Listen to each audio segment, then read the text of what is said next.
Welcome back to Learning with the Difference.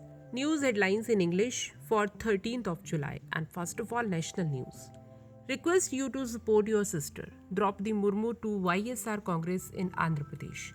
Centre called all party meet on July 17 ahead of monsoon session. Lakshadweep MP charged by CBI in tuna fish export scam case. Civil Aviation Minister Jyotiraditya Scindia announced that Jharkhand is set to get 3 more airports. National emblem at Sarnath and a top new parliament are alike. Hardeep Puri, Prime Minister Narendra Modi had unveiled the national emblem on top of new parliament. And now some international news. COVID-19 remained a global health emergency, says WHO.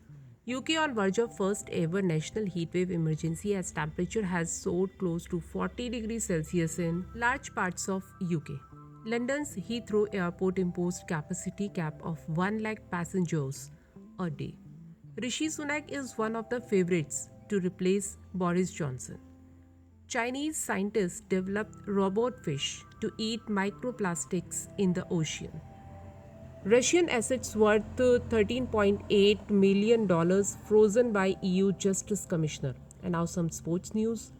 India vs England first ODI, Rohit Sharma on cusp of topping elite list of ODI batters in England. India vs England first ODI, Mohammed Shami became fastest Indian to big ODI landmark. Jasprit Bumrah celebrated after taking 6-wicket haul in the first ODI. And now let's have a look on weather. Isolated heavy rainfall very likely over Jammu Kashmir, Ladakh, Gilgit, Baltistan, Muzaffarabad, Himachal Pradesh, Uttarakhand and Haryana during 12 to 14 July. On 13 July, the temperature at the daytime will reach to 26 degrees Celsius and it will drop to 25 degrees Celsius at night. And that's all in news. Thank you to all of you.